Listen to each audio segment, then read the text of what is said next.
Forsooth, in the third day, Esther was clothed in royal clothes, and she stood in the porch of the king's house that was without forth, over against the king's hall. And the king sat upon his throne in the consistory of his palace, against the door of the house. And when he had seen Esther the queen standing there, she pleased his eyes, and he held forth against her the golden rod, and he held in his hand, and she nighed, and kissed the highness of his rod. And the king said to her, Esther, the queen, what wilt thou? What is thine asking? Yea, though thou ask the half part of my realm, it shall be given to thee. And she answered, If it pleaseth the king, I beseech that thou come to me today, and Haman with thee, to the feast that I have made ready.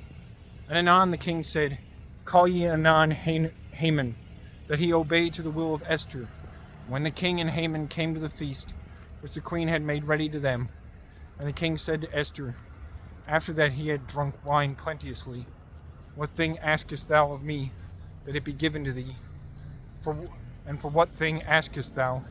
Yea, though thou ask the half part of my realm, thou shalt get it. To whom Esther answered, My asking and prayers be these.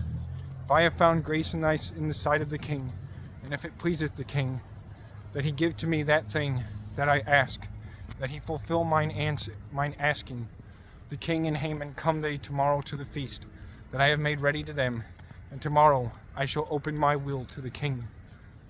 Therefore Haman went out glad and swift in that day, when he had seen Mordecai sitting before the gates of the palace, and not only to have not risen up to him, but soothly neither moved from the place of his sitting, he was full wroth. And Haman feigned him as not wroth therefore, and turned again into his house. And he called together his friends, and Zeresh his wife, and he told to them the greatness of his riches, and the company of his children, and with how great glory the king had enhanced him above all his princes and servants. And he said after these things, Also the queen Esther called none other man with the king to the feast except me, with whom I shall eat also tomorrow with the king.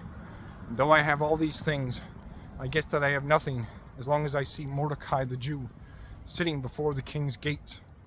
And Zeresh his wife and his friends answered to him, Command thou an high beam, or a gallows tree, to be made ready, having 50 cubits of height. Speak thou tomorrow early to the king, and ask of him that Mordecai be hanged thereon. So thou shalt go glad with the king to the queen's feast. And the counsel of them pleased him, and he commanded an high cross, that is a gibbet, to be made ready.